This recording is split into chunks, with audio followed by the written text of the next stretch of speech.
Come on in. It's the Sports Parlor Podcast, brought to you by BetJack.com. And now, please welcome the guys who know it all, Phil Taylor and Nick Pedone.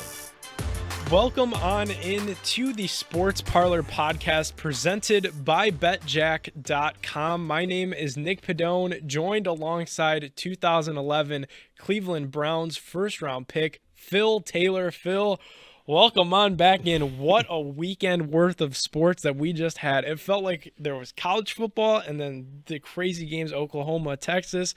Then there was boxing, literally sports on from the moment I opened my eyes until 1 a.m. And then you had the London games, so it was all day football on Sunday. How are you, my friend? Nice to see you. Good, man. Good, man. Glad to be here. It was a great weekend of sports. I'll tell you that. All sports, man. It was just action-packed, I should say, man. It was awesome. Yeah, and we got a lot more, coming up for you guys. So we're going to get into some of the biggest headlines that happened in football this week. We're going to get you our picks for everything. Already week 6, over 25% finished of the first section of the NFL season, so we're going to preview all that as well. Take a look at what happened in Ohio football this week. The Browns, very tough loss to the Los Angeles Chargers, kind of like a college football game there too, a lot of back and forth. The Bengals lose to the Packers in the battle of the kickers. We're going to get into that and talk some Bengals. Ohio State beats Maryland, big. CJ Stroud, Buckeyes, they look to be back, and Cincinnati beat Temple big. Ohio's got 2 teams in the playoff right now. If it were to start today, Ohio State in there, Cincinnati in there. Boy, this could be a fun January. Oh, yeah, definitely, man. Just with the Browns, man, it was a tough loss, but, man, they showed a lot of heart. And it showed that, they didn't finish well, but it showed that they can battle with the best, and they should have won, but, things happen. And I think a lot of fans, and that's the conversation that we could have today, is are you sick of being in those games? Because it feels like the next step for this team and for the maturation process is, okay, we know the Browns could now exchange blows with the heavyweights. They did it with Kansas City. They just did it with the Chargers. But the next step in the maturation process of this team is you got to start winning some of these football games. You could call it for what it is. The refs were awful. Some of the throws down the stretch and the play calling was a little questionable. Why not get it downfield? Why not try to make some bigger plays? But at the end of the day, you had the ball with the chance to win and you couldn't capitalize. So I think a lot of fans are a little bit just upset and down this week because you were right there with the opportunity to win in a game where a lot didn't go your way, and I wish they could have won that football game. Yeah, I mean, as a player, man, and they beat this into our head, man. You can only control what you can control, man. And I feel as though, the refs were bad, but you got to put yourself in a predicament where the refs can't control the game. You know what I mean? So those early mistakes hurt them, and you can't rely on the refs. Using the refs to rely on, you're going to end up losing. That's crazy. Harder to watch. What is it? Harder to watch football or harder to play football? Now that you've been on both sides of it, because watching, I'm like, these games, this is taking years off my life. Before this Cardinals game, I'm gonna have to go get a prescription. It's for my heart. As a fan, coming from a fan, I can see, maybe hard to watch, but I couldn't really compare that to actually going out there and playing. It's tough. You could probably watch, but put some pads on. Let's see you go up against Clowney. No, that would not end well for me. I bet you would rather watch. Yeah, my insurance company, they do not want me going up against Jadeveon Clowney. I can promise you that. The big upset of this week, and you would think it was Alabama. They go down big fashion, but in bigger upset fashion. My first dub in our weekly picks, 11-5, and look at me now. Just one full game back. It was the Urban Meyer pick. It was the Jacksonville pick. It threw me on. Oh, and it was a lot more than just that one because I am now just one game back in our weekly pick'ems, and I'm looking to keep that momentum, stay hot. They say once you start picking them right, you got to stay hot. So I'm looking to do that in our pick segment. We will see. All right, Phil, that's enough farting around for now. Let's throw it to you. Let's get into our Phil's facts and recap what we saw in week 5 and get everybody out there ready for week 6. All right, first one, we got bad weekend for kickers. Crosby, McPherson, man, that Bengals and Green Bay game, I was watching that one. Whew. I was at the point I'm like, because I didn't seen it. I'm like, all right, that's another miss. All right, they got to get his confidence back now, because I'm like, I was feeling at the end of the game, I'm like, damn, Crosby ain't going to make it back from Cincinnati. They going to cut him on the damn plane. But, man, he ended up winning. But I know the other guy was just as bad. They were, like, missing for missing. Like, that was probably the one I ain't never seen. Like, at one point, they both had missed, like, 3 in a row. Yeah. And it wasn't even long field goals. I don't know if the wind was bad in Cincy that day, and then you got to do it for Cincy thought he won. Oh, man, they had him on Come On Man last night. I was like, God, the feeling. Yeah, the feeling for sure. That doesn't happen, right? Like, we hear that expression all the time. Like, you cut them on the plane, cut them in the locker room, like, find their own way back. That doesn't happen, though, right? Like, what you mean? After a bad game, they'll cut you right on the plane, or they wait till you land. I was in Cleveland, and what year was that? Man. Dude, long snapper. He was there for like 9 years. He had like 2 games back to back, and when he was fumbling snaps, he on the couch after that. Right on the plane? They didn't wait for him not to on land. the plane, but he got cut. Yeah, once they land. No, they cut what's name on the bus. He knew he was fired before he got back to the facility. Chazinski. He got fired on the bus? It was out. The story had broke. Oh. Yeah, we were on our way back because we took the bus down to Pittsburgh. Yeah. We were on our way back. So I feel like a lot of the time with that too, like these guys probably don't, especially now with Twitter and stuff, like with how fast these stories get out, like the owners and the GMs probably just take that right to Schefter and Rap Sheet, and sometimes these guys probably don't even have a chance to tell their families and stuff. It's crazy. In the media world, it's so cutthroat, man. Yeah, it's just gotta be first. What sells, the big story sells. That's crazy. So it was a bad weekend for kickers, and we talk about that Bengals game. It was a tough game for Cincinnati. Mm-hmm. That game had big tie energy, and it was a game where a lot happened. Joe Burrow looked really good, and then he also looked really bad. Some of the interceptions, he wishes he would have had back. It's just like if he could find a way to eliminate those mistakes, he can be so good, and I think they got to keep getting T. Higgins involved and find ways to bring him back into the fold. But boy, the kicking game, it's tough too. You talked about the refs, that you can't let games come down to the officiating. It's almost to the point with these kickers where unless you have Justin Tucker, Harrison Butker, if you're 40 yards and out, it's not automatic. I'm going for it. Like, let's not bring this kicker out, because it's so tough when you got these guys like yourself, Phil, and people that battle in the trenches for snaps on snaps. They say it's like getting into a car accident after a car accident for your body. And the fate of the game relies on one man's foot. It's just so maddening. Yeah, it's tough, but it's a business, man. If you ain't out there performing, it's the next man up. They always looking to replace you. Yeah, always. It's brutal. I think the Bengals are a formidable team. I think they're a couple years away. They're gonna show people this year that they could tie anybody in the league. Mm-hmm. We just talked about that game had big tie energy, but now it's how do you start winning some of these games where you're right there in it. Phil, the AFC was just crazy. Some of the primetime games throw us to this next fact. Number 2, we got Buffalo Bills, team to beat in the AFC. Do you think so? I think so. Because even though their big win against the Chiefs, Chris Jones was out, and you can tell Chris Jones is a big key on that defense, how Buffalo came out there and ran over them like that. It seemed like they didn't know what to do. Yeah, Tyrann Mathieu out there just looking around. They didn't know what to do. And the Bills, I don't know if it was the coaching staff and they, out-coached Andy and those guys, but, man, that was a showing. And the Bills, man, they rolling. And I feel like the defensive strategy for the Chiefs, we even saw it in the game with the Browns that was so close. And the defensive strategy is literally just let Chris Jones do something superhuman 2 or 3 times a game, and everything else will find its way out, because you have Patrick Mahomes and Tyreek Hill who are capable of the touchdown play. Josh Allen's special. He is currently the betting odds favorite in Las Vegas to be the NFL's most valuable player, seemingly deservedly so. That 2018 NFL draft class is crazy. You have Josh Allen, who was kind of the wild card of the group. He went to Wyoming. It was like, okay, who did the guy really play out there in Wyoming?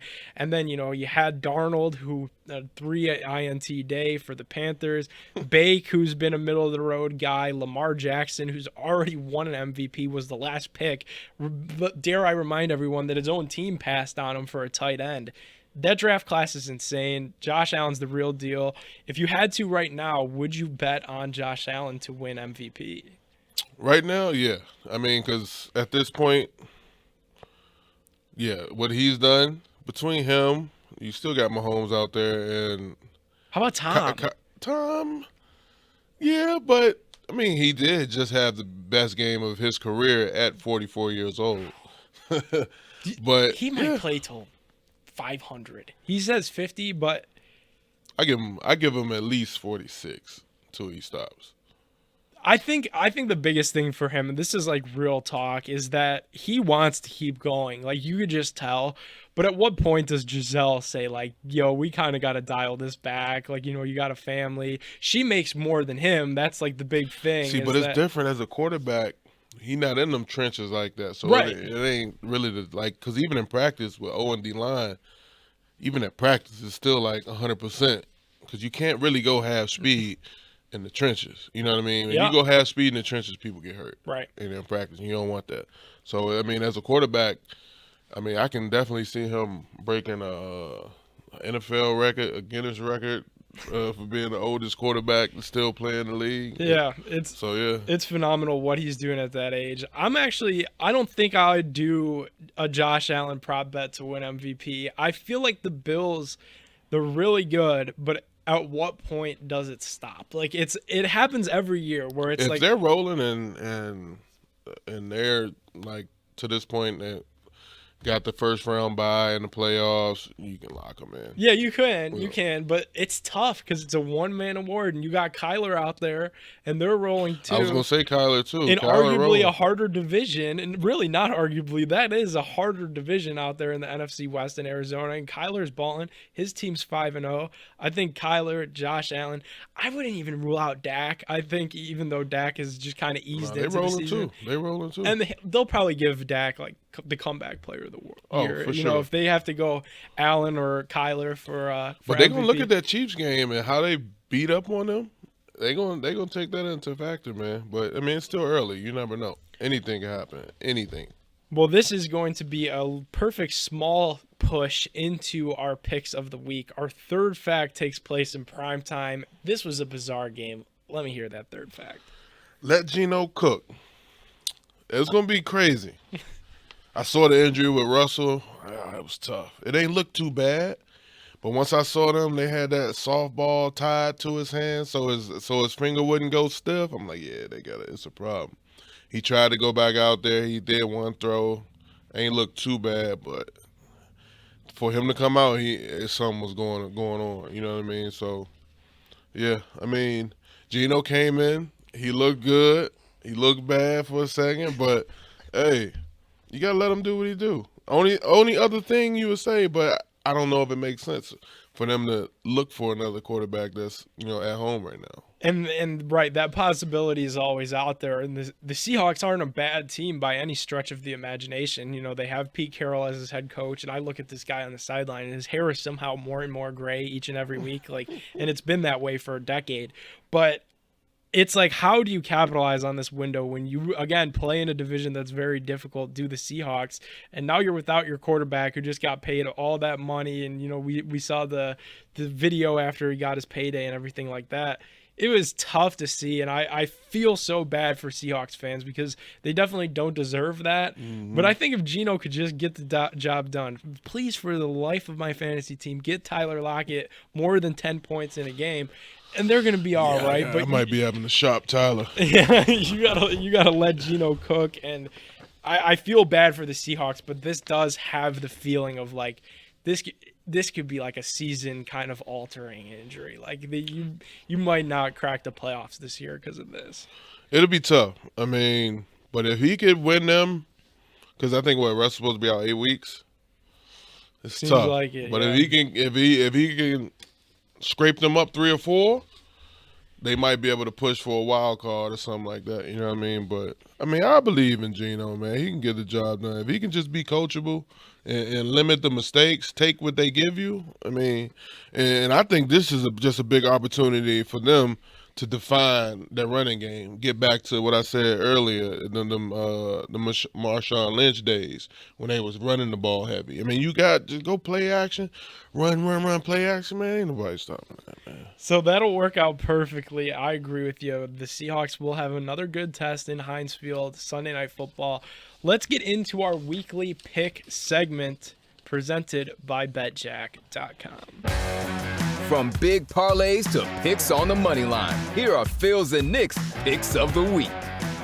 Alrighty, welcome on in to our weekly picks, NFL Week 6, where Mr. Phil Taylor has a 1-game advantage over yours truly. Nick Pedone this week, got to get me right. Need that win to tie, but need 2 wins to take the lead on you, Phil. We started off with Thursday Night Football in the city of brotherly love. Philadelphia will host Tom Brady and those Tampa Bay Buccaneers. Bucs look really good. Philly looks good too. I got to throw Jalen Hurts some love. He's done really well. Tampa Bay on the road, 6.5-point favorites in this game. I think this is going to be, I think I know how we're both going to pick this game, but I think it could be a good game in primetime for the NFL. Yeah, it's definitely going to be a good game. And it's great. I think, honestly, it's a great game for Hurts, going against the GOAT, obviously, and prime time. Anything can happen under them lights, but it's the GOAT.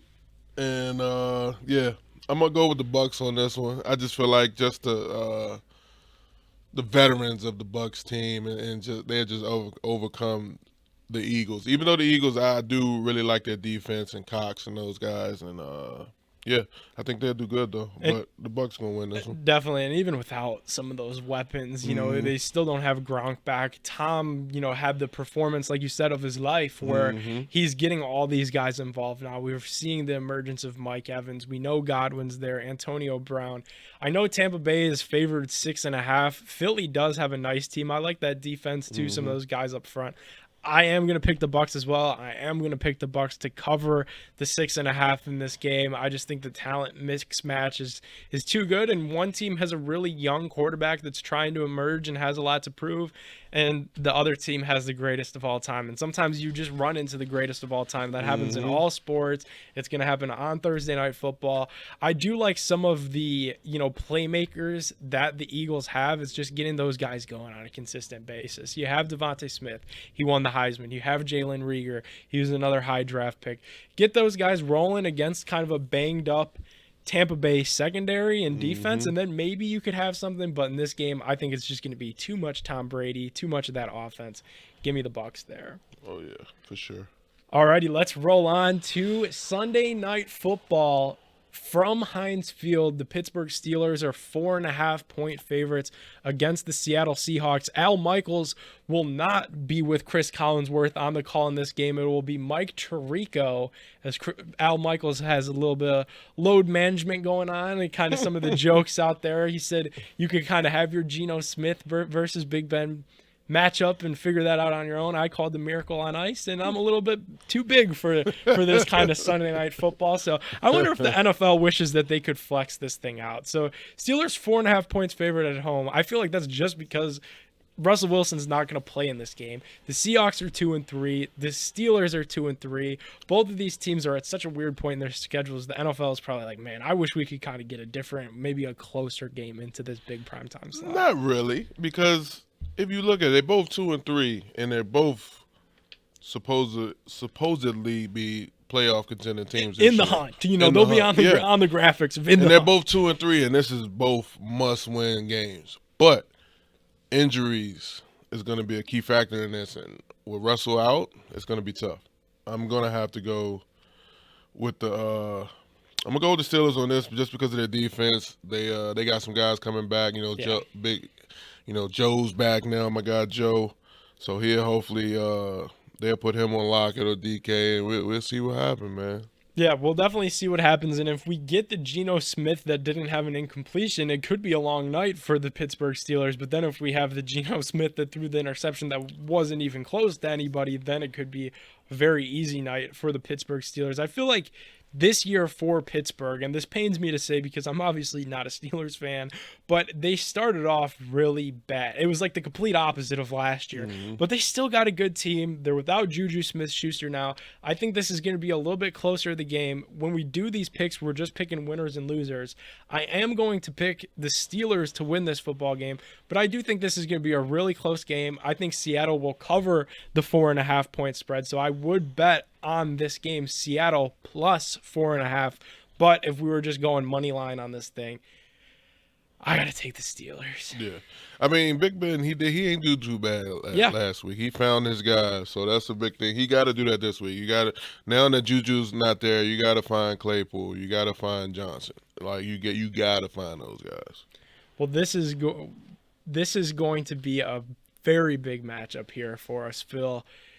Baltimore Ravens, Los Angeles Chargers, two very big players in the AFC. That's not a secret to anyone at this point in the season.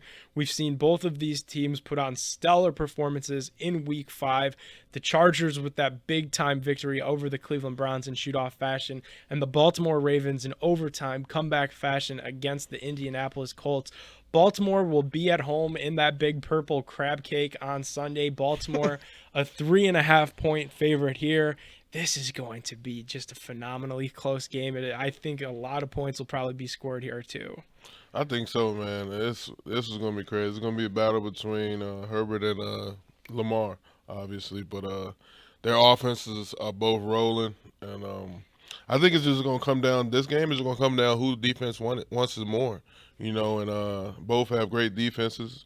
And, yeah, what defense – or who has the ball last, really. Yeah. It could be one of those games, or it could be, you know, a low-scoring defensive game. You know what I mean? So, I mean, yeah. I'm going to go with I'm going to go with Chargers, though. You're going to go with the Chargers. I'm going to pick go with the the road Chargers. dogs. I'm actually going to go with the Chargers as well. I can't pick Baltimore. Oh, look at you. Look at you. And the reasoning behind that is, and this isn't just a homer pick with me being from Cleveland, the reason behind this is Baltimore, even though they are so good, like you said, this game probably comes down to who has the football last. They were down, 22-3 in primetime to Carson Wentz and the Colts, which, no disrespect, but come on, like you're the Baltimore Ravens and you were down in that football game 22-3. Little bit different of an opponent here. I think we all have been put on notice by Justin Herbert, Austin Eckler, and these Los Angeles Chargers. It's going to be a different ball game on Sunday for the Baltimore Ravens. So that's why I'm going to take the underdogs. Give me the Chargers on the money line and pretty much throw away that Baltimore 3.5 if the Chargers end out winning this thing outright. Oh, yeah. Also, for our AFC North, we need to see the Chargers win this football game. Yeah, for sure. We definitely need that. Big-time rooting interests. All right, let's move forward. Phil, your Washington football team is going to be at home against the Kansas City Chiefs. Chiefs haven't looked awesome to start this year out by any stretch. Despite that, Kansas City are on the road in this game. 6.5 point favorites. Big favorites on the road in Washington. Your thoughts? Man, Washington, man, they got a lot going on, man, and I just feel like they not – I don't know. They haven't been playing the way I think they should be able to play, you know, especially the defense, man. They 2-3. I mean, yeah, they don't have the greatest quarterback, but he's trying. He's doing what he can, you know, getting the ball to who he can. But I just don't think they're going to be a match for, you know, Kansas City in that offense, to be honest, man. So, yeah, I'm going to go with Chiefs with the 6.5. I think then they will cover the 6.5 point. I think Kansas City's going to cover the 6.5 as well. Pretty easy game to pick here. And I think at some point with this Chiefs team, we're going to start to see them play a little bit pissed off. They have Patrick Mahomes, and he's a guy that plays with a little bit of heart on his sleeve. I feel like that's why a lot of people like him. And the pundits are starting to chirp up a little bit, and are the Chiefs broken and what's wrong with them? And I feel like this could be a game on the road in a hard environment where Patrick Mahomes might say, all right, and do that meme where like fourth quarter comes and he's like leaning forward a little bit. So I think definitely I'm going to pick the Chiefs here. Let's move on forward to Gillette Stadium, where the Dallas Cowboys are 4-point favorites on the road against the New England Patriots. Patriots and Mac Jones are 2-3. Cowboys are 4-1. We talked about it so far. My comeback player of the year, Dak Prescott, is balling, and I think in this game, I respect the hell out of Bill. I respect the hell out of Boston fans and kind of that, well, maybe not their fans, but that's a very difficult place to play. But I think this game is just going to be too much Cowboys. They got Ezekiel Elliott humming. Where are the Zeke haters, Phil? Where are these people? The Cowboys are good. I've said it for how many weeks? Cowboys are good. I can't say that yet, though. If they lose this game, you're gonna, I feel like, have a lot to say to me next week. But if they're 5-1, then at what point can we call the Cowboys good? When they finish the season and it's playoff time. They're going to make the playoffs. They're going to make the playoffs. There's no question about that. Cowboys are 4-point favorites in this game. I'm going to pick the Cowboys in this game. Like I said, just too much Dak, too much of that offense. Do you think this could be the slip-up? Who, for me? In my picks? Yeah, no. No. I'm going to go with Cowboys on this one, too, because just the Patriots, you don't know what they're going to do. Yeah. You know what I mean? And man, they really in a rebuild state right now. So, yeah. Strange to see, isn't it? It feels very weird and just not right. And you don't see TB12 back there no more. It's a whole new ball game. He's not walking through that door anytime soon. Cowboys, and I think they'll cover the spread. So. I think they'll cover that 4 points as well. It should be a pretty fun game either way. You know, a lot of reason to watch with the young Mac Jones, but come on, too much Cowboys there. Oh, yeah. Let's move to this game. We got another London, so our friends across the pond will have another outing. It'll be another 9 a.m. or 9:30 or so start. From London, technically the Jaguars are the home team here, but the Miami Dolphins are going to be 3.5-point favorites at the Tottenham Stadium. I can't think of many more depressing things in this world than not only do you live in London, but then you also have to be either a Jaguars or a Dolphins fan and watching this game. That's I was watching the game. There was a lot of people out there they had their own jersey or whatever team they like. Yeah. It was pretty cool. Like even though it was two teams playing, there was a lot of people out there that had on whatever team they really liked. So it was cool. I liked it. Yeah, and I also like, too, about the London games, like, they get, like, when there's a bad punt, like, those people let you hear it. Like, they know good punts and they know good kicks. So, like, this is a game like we saw in that Packers and Bengals game, and there's a lot of kicks, those London fans, that would have been perfect for London. They might oust the NFL from their country. This is not allowed in this. If you cannot figure out how to kick the football, you're not allowed. Here, this is a clunker of a matchup. I hate to say it. Prison inmate game. It'll be on in the prisons across the country. Herb is 0-5. The Dolphins are without Tua. I'm going to take the Dolphins here. Maybe there will be Jaguars fans there because there's people clinging on to hope that they could move to London and be their team. This game's a mess, though, and come on, we didn't win the Revolutionary War to send this team over across the pond. Man, Vegas should have been like, yeah, it don't matter who wins, you don't get no money on this game. But man, 0-5.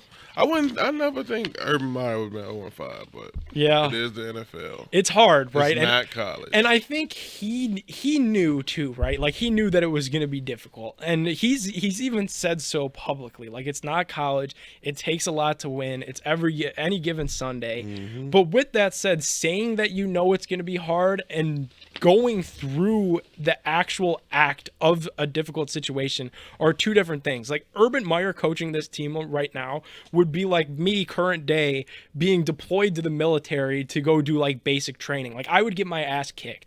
I haven't ran in how long? I haven't lifted a weight since probably my senior year of college, and it would just kick my ass. And I feel like that's what Urban Meyer is going through right now with the Jaguars, where like he knew it was going to get hard. He knew it was going to be hard, but now he's in the ringer of it. And it's like, oh, this sucks. And it sucks in London. Yeah. Urban, he got some things going on the field. He got some things going on off the field. And yeah, it's just all bad right now and then for Jacksonville. So yeah, even though I don't want to, and I would think like, new area, Jacksonville, London.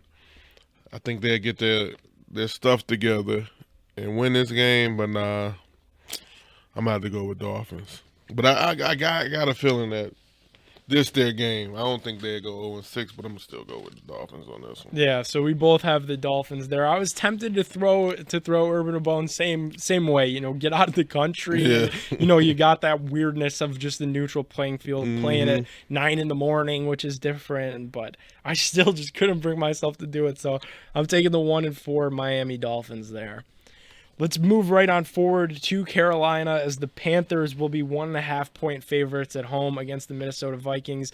That tells me that Las Vegas has no idea how this team's going to go. You have two of the most inconsistent quarterbacks in the NFL, Kirk Cousins, Sam Darnold. There's a lot of people that give Baker Mayfield a lot of crap, nationally. Can't get it done in prime time. Stephen A. yesterday saying that on First Take, you can't win a Super Bowl with Baker Mayfield as your starting quarterback. How about the guy that everybody thought the Browns were going to take number 1 overall, Sam Darnold? He's already on to his second team. Sure, he leads the NFL in rushing touchdowns by a quarterback, but last week he was awful. He threw 3 interceptions and lost to the Eagles in an absolute just slug match of awful QB play and awful football. Why is nobody going after this guy? He was a first-round pick too, but because he went to USC and because he's Sam Darnold and he's humble and a hard worker, we don't hear a peep about him. Well, because he's not on Instagram? They don't like the guy. Baker, they put him in that boat as like Manziel. Those flashy. But I know he's not. But that's the media. The media controls everything. See, we're not the media, Phil. We not. We're I don't want to be. We think with our thinking caps on, and sometimes those people just like I'm thinking like Stephen A. And I love Stephen A. Like Stephen A. is Stephen A. cool. Yeah, and he's kind of like an inspirational guy. I love what he says. Like like not everybody could be a LeBron James like physically, but everybody could be a Stephen A. You could work hard, but then he says stuff like what he said the other day, and it's like, dude, did you even watch the game? Did you, Stephen A.? Because if you're going to put the blame on Baker Mayfield and not talk about any of these other quarterbacks, I don't know that you watched the game. The dude led his offense to a 42-point explosion, and you're going to blame the guy? How about blame the defense? They got gashed for 47 points. Big side tangent there, but just frustrating that they don't keep that same energy when Sam Darnold has a bad game, or even when, some of the others, Patrick Mahomes, Josh Allen, we don't hear it as much. There's not as much noise. It's a lot of things because, Sam Darnold, he was number 1 pick. He's on the second team, but now you got a new coach there, a new offense. You know what I'm saying? He working with new people. I guess they're giving him the benefit of the doubt. But, he has been doing some good things and he has been doing some bad things. And so is Baker. So it's like, they talk more about Baker because everybody like hating on the Browns and the Browns winning. So they got to find something to hate about. Oh, drives me crazy. This game, though, I was surprised Panthers just 1.5-point favorites. I'm going to pick the Panthers. I'm also going to pick them to cover that spread. This is something that I would like to get, if it was possible, some action on early in the week. So I feel like this line is what it is because Christian McCaffrey's still questionable, kind of easing back from that hamstring injury. Feels like if he had been 100% healthy going into this game, this could be one of those lines where it was like, all right, we're going to give Carolina 3.5, maybe 4 points on their home turf, but just 1.5-point favorites. I would absolutely hammer that and the Panthers, even though I just ripped Sam Darnold, the new one on this little bit here. You got CMC back. That's kind of been his guy when he was clicking in some of those dump downs. If that's back, which it should be, with McCaffrey back at practice for a second week, the Panthers should probably have no problem winning this week. Yeah. And then again, on the Vikings side, if Cook is out again, then you can go ahead and say that the Panthers are not going to win big, but they'll definitely win. But I like the Panthers defense and what Matt Rule has over there. He got some he brought in some of his Baylor guys. And that defense has been playing good, and if Darnold can have a great game and not one of those interception games, definitely. I think we both picked the same team every point thus far. So something is going to have to give if I want to jump on that 1 point. There's been a lot of mixed, there's been a lot of like, okay, this is very one-sided, like not a whole lot to say here. This could be another one as we will head to Soldier Field in Chicago. Justin Fields and the boys will be at home against the bad man, Aaron Rodgers, Green Bay Packers. Looking to get right. It's easier to do after a victory, of course. They had a little hiccup against the Bengals. No thanks to Mason Crosby. Nonetheless, Packers, 4.5-point favorites on the road in this game. I'm going to take the Packers. I'm going to take the points. Even though Matt Nagy finally did the right thing and played Justin Fields, he's a rookie quarterback. He's working with a coach that's probably, if we're being honest with each other, on his way out sooner rather than later. I'm going to take the Packers here. They have Aaron Rodgers and the other team doesn't. Yeah, you're right about the rookie. And Rodgers, man, he's been playing great, even though Crosby didn't last week. And if they would have been one if it wasn't for that. But, yeah, man. Even though it's a road game plus a division game, so it's going to be tougher. But, yeah, I'm going to still take the Packers and the points on this one. All right, we both got the Packers and the points there. Let's go to this one. This is a huge, gigantic spread. Was it yesterday as the Indianapolis Colts will be at home against the Houston Texans. The Colts, massive. 10.5-point favorites. Yeah, we ain't got to talk about this too much. Vegas said, David Culley, what are we doing? Davis Mills, what are we doing? Give me the Colts. I'm not going to take the 10.5. That's just too many points for me, especially with Carson Wentz and what we saw in primetime. I don't know that they could cover that gigantic spread, but for how we do this, we're just picking them here, and I'm going to take the Colts to win this football game. I think it'll be closer than 10.5. It's too many points. The Texans are bad. Yeah, they got to make me switch sides. I'm going to go with the Colts. And I mean, they went up 22-3 on the Ravens that. You know, they did look good. And if they can get Jonathan Taylor running like he was last night, yeah, for sure I'll take them points. But, yeah, I'm going to just take the Colts on this one. Cool. Same here. Not really going to touch that gigantic spread. Let's move on forward. And this is some, we talk about things that happen off the field and how it could have implications and distractions. Talk about this game. Vegas Raiders are going to be on the road in Mile High Stadium. They're going to have their assistant coach, who will be the interim head coach, at the helm of this one. Obviously, the big news out of Las Vegas on Monday, Jon Gruden resigned as the head coach of the Las Vegas Raiders. There were inappropriate emails.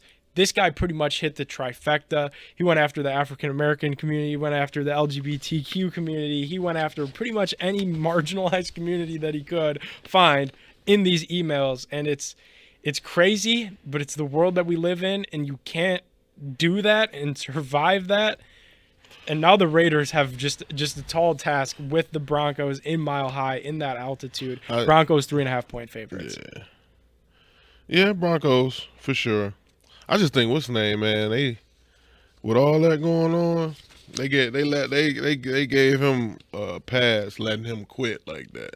They should have fired his ass. I think the thing with that though, Phil, is if they fired him, they would have had to pay him that $60 million. Facts. So they were not trying to pay him that $60 million. So they said, yo, you got to resign. You got to call it quits on your own. And that way he doesn't get that $60 million.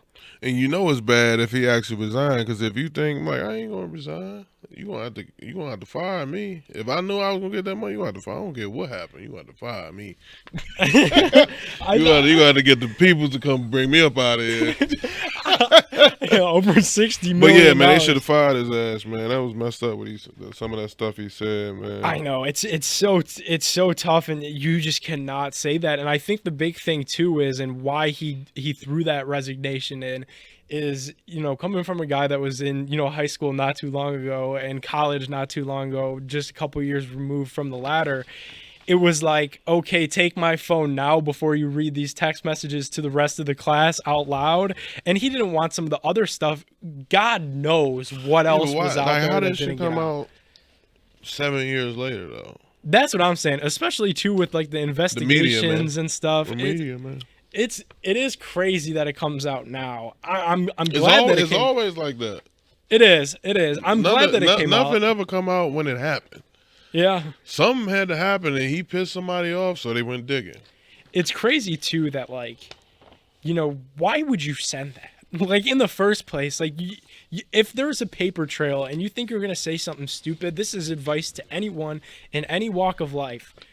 don't send it digitally where it could be traced. Don't say it over the phone where it could be recorded. How many years are we removed from like the whole Donald Sterling thing in the NBA with the Clippers? That was like really one of the first blow-ups that we saw in sports where the players were like, yo, this isn't cool, like what this guy said. And in the year 2021, Jon Gruden is still doing just the same bonehead stuff. And God knows, I would hate to find out what other things that were out there that would have come out had he not resigned. Oh yeah, I mean what they found was just like a little bit, but it is what it is. You know, people gonna be people. You know, and it almost things work out how they work out. You know, God knows. And Yeah. I'm gonna take the Broncos on this. I'm gonna take the Broncos. I'm gonna take the Broncos too. Dare I say my lock of the week? Oh, the Broncos. Give me the Broncos on my lock of the week. Okay. I think this. So are we gonna how are we gonna do this? So if you get your lock, was that like an extra point? No, I think the lock is just for fun. I mean, that should be like a little double. We had to have started that too a little bit ago, but. Couple episodes ago rather, but I'm going to take the Broncos. I'm going to take my Broncos as a lock. Just some of the stuff with Jon Gruden, it had to have rubbed the locker room the wrong way. They were saying that, we had addressed the team before the game on Sunday, literally coached a game when all this stuff was out there. Yeah, that was weird that they still let them coach. And then it was weird too. It felt like so icky watching them talk about it on Monday Night Football. I'm like, this guy used to be on Monday Night Football. Like he used to be Monday Night Football. Mm-hmm. It's just so weird. And it's crazy. Adam Schefter said it best, like, a storied career, not only as a coach, but also as a broadcaster, just thrown away because you made like the biggest boneheaded mistake that you could have possibly made in this career. Some people are going to be the way they are, you know what I mean? And the truth will come out. Truth will always come out. Yep, the truth will set you free, Phil. Let's move on forward. This will be another pretty quick game for us to pick here as the New York Football Giants will be at home. Gotta feel bad for the Giants, too. They had Daniel Jones left the game with the concussion. They were without pretty much all their receivers for different reasons. Kadarius Toney gets ejected for throwing a punch after he had really a phenomenal game, and Joe Judge told him to get his rear end into the locker room and was not happy there. And then they lose Saquon Barkley again, and that seems like the big blow. Could the TV crew showed him his ankle one more time? I'm like, stop showing the guy's ankle. We know that it's swelling. Please stop showing the ankle. Why are we constantly showing the ankle? But they showed it a zillion times. We know Saquon's hurt. I feel so bad for him. And you feel bad for him. I didn't see that one. Did he got to roll up on He got it rolled up on, and it's swollen too. So it's like he's going to miss some more time again because of this one. And it's like you feel bad for any player, right? Because like this is their, Phil, as well as anyone. This is their livelihood. This is something you grind your entire life and your entire existence to put into. But you have a guy like Saquon where anything that people say about him off the field is just the nicest dude, the most genuine guy. You would never know that he's this all-world athlete. And then this happens twice, and it's like, boy, it's just deflating as a fan of the sport. I don't feel any type of way about the Giants, but I just feel bad for them there. They've definitely had a rough start. I'm going to take the Rams in this game, and I think really without some of those guys that the Giants could be missing, I think the Rams could find a way to cover this 10.5. Yeah, it's tough, man, with the defense that the Rams got and what the Giants don't have on offense right now, basically an offense. Yeah, I mean, you don't know anybody gonna be getting calls now.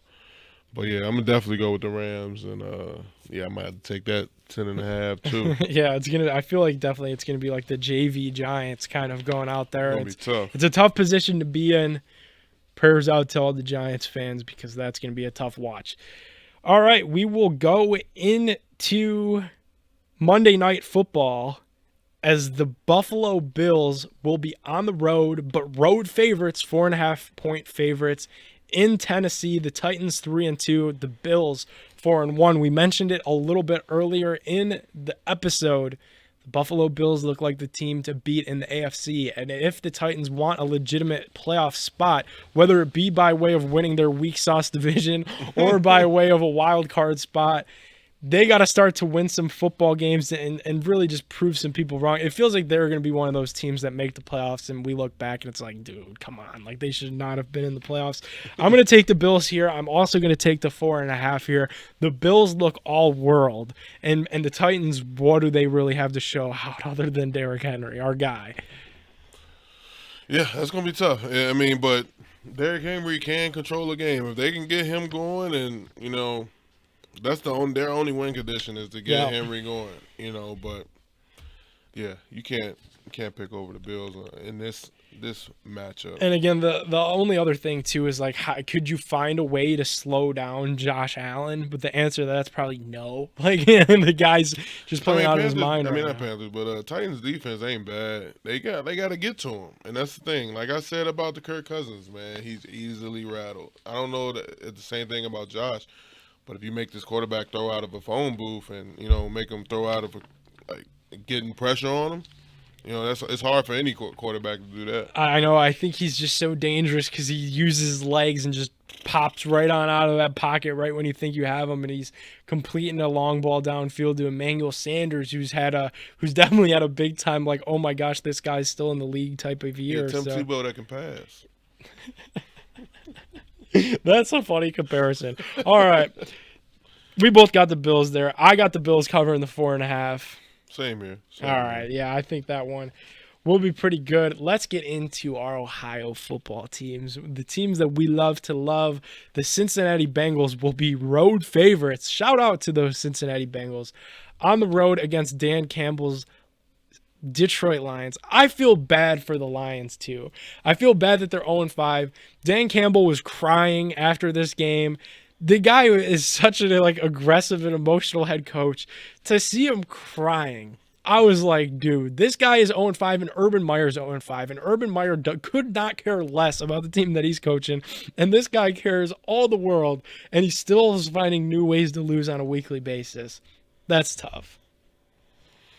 Yeah.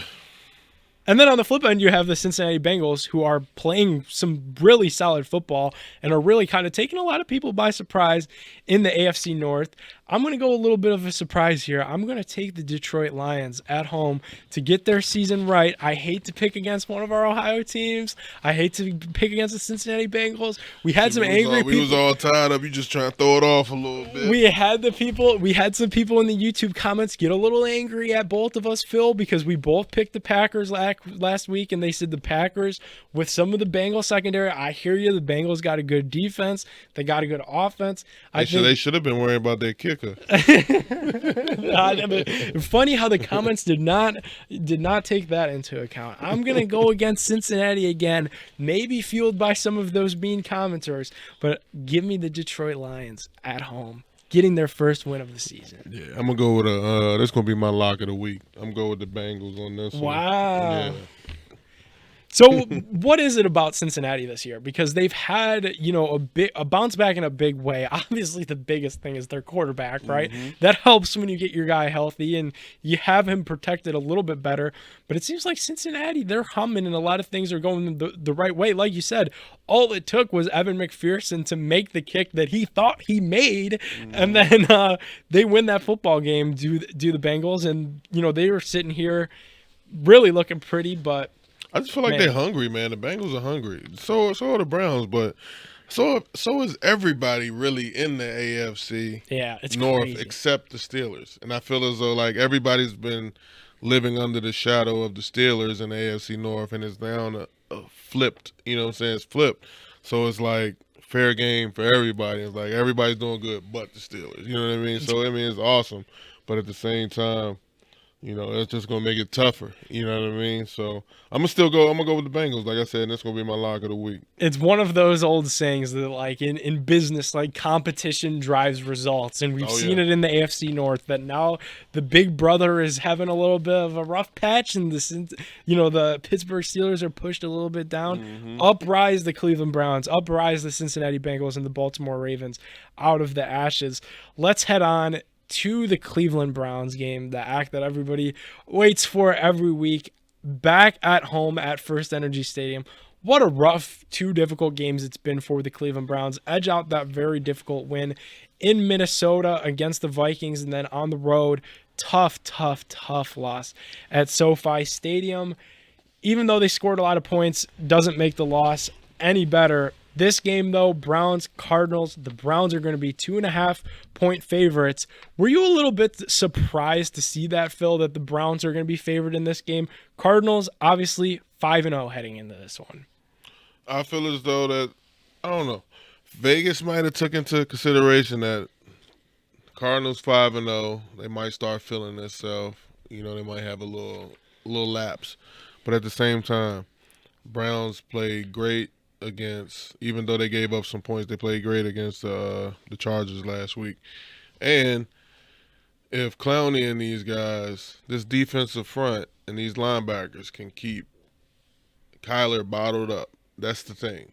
This ain't Lamar, this is Kyler. He does a lot that, like Lamar, he's fast, but he don't do all that behind the line and all that like Kyler do and make plays like out of nothing. So that's going to be their thing. Controlling the big plays, keeping Kyler contained, and really, you know what I'm saying, keeping an eye on Hopkins too. You know, you got Hopkins out there, and Baker, he got to have a great game. You know, you got J.J. Watt and them boys trying to come get him. So Baker got to go out there. I think the win condition is Baker not making many mistakes and playing up to Kyler. You know, those two going to battle it out. Yeah, it's going to be the old battle of, you know, Texas Tech, both, you know, Oklahoma, yeah. And, you know, it's going to be a Big 12 kind of feel to this football game. I definitely agree with you that the win condition is going to have to be Baker, especially because that Browns defense, we don't know how it's going to look. You know, Clowney was a late scratch last week, was dealing with the knee. I was upset when I saw he wasn't. Yeah, I was too. Was dealing with some knee soreness before the game. He also had an elbow thing that he was going through throughout the week. And then the Browns secondary was just demolished, you know, throughout that game. They lost Denzel Ward. Greedy Williams, I like how he battled. Also in this game, 2 players with the same exact name. A.J. Green, Browns defensive back. A.J. Green, Arizona Cardinals receiver. Yeah. I would love to see A.J. Green, the Browns corner, intercept a ball intended for A.J. Green. Yeah. That would be just an announcer tongue up. twister. Yeah, tongue twister. So This is a tough game for me to pick. In all honesty, this has been the toughest game for me to pick this year because I do respect the hell out of the Arizona Cardinals. And I am worried about this game just because of what Kyler Murray is able to do. And the Browns in the last 3 or 4 years, recent struggles with containing mobile quarterbacks and quarterbacks that could hurt you with not only their arm but their legs. The Browns are banged up here. Are they going to be without Denzel Ward? Jeremiah Owusu-Koramoah seems fine. But what else could they be missing defensively? I'm worried. I am too, man, because the Cardinals is obviously, you know, one of the top teams, the top team in the NFC right now. So, boy, drum roll, please. I'm gonna go with my Browns, man. I'm gonna go with my Browns again. Like I said, I'm always gonna pick my Browns, and I feel as though they can get these guys. Vegas sees something, I see something, so I'm gonna go with the Browns. I'm gonna go with the Browns as well. Despite better judgment, call it a homer pick. I'm going with the Browns. The Cardinals are 5-0. They're a terrifying opponent. I love their offense. I like Cliff Kingsbury a lot. There was a lot of chatter of could he get it done in the NFL this year, and boy, there's no way to silence that talk than starting off to 5-0. They haven't had the most difficult opponents, though, to this point. Their really only notable win is the Los Angeles Rams, which that's a notable win. But you can only play who's in front of you, and they haven't played the best opponents. I think the Browns get right here. The Cleveland Browns have never lost consecutive football games under head coach Kevin Stefanski in the regular season. I think that continues into season 2. It continues into this week. Give me the Cleveland Browns beating the Arizona Cardinals to bounce back at home. And I think we'll silence some talk nationally too, Phil. I think if Baker has a big game, like you said, doesn't turn over that football and has another clean performance, which he did in LA, there's going to be nothing for these pundits to go back to other than the Browns knocked off an undefeated football team and improved to 4-2 on the season. And that feels a hell of a lot better than 3-3. Definitely. Definitely would not like to see them fall to 3-3. That was our weekly pick segment. We only disagreed on one pick, which I don't have the utmost confidence in, to be completely honest with you. So we'll have to see what happens next week, and we'll have to see how some of these games shake. Till then, Phil, toss them your weekly disclaimer. It's not our fault if you lose your monies. It's never our fault if you lose your money, but we hope you guys enjoyed this episode of the Sports Parlor podcast presented by BetJack.com. Make sure to visit BetJack for all your sports betting tips, information. You know, they got the spreads and the breakdowns and everything on BetJack.com. Also, throw them a follow on social media. They're on Twitter. They're on Instagram. If you're watching this or if you're listening to this rather on Apple Pods and Spotify, we appreciate you. Make sure to show us some love on there. But check out the YouTube too. We're in the BetJack studio. Go check us out on YouTube, the stream. Super high quality. We got a bunch of other small clips coming up very soon as well. So make sure to check that out on YouTube. This has been another episode of the Sports Parlor podcast, and we'll see you guys next week. It's a wrap.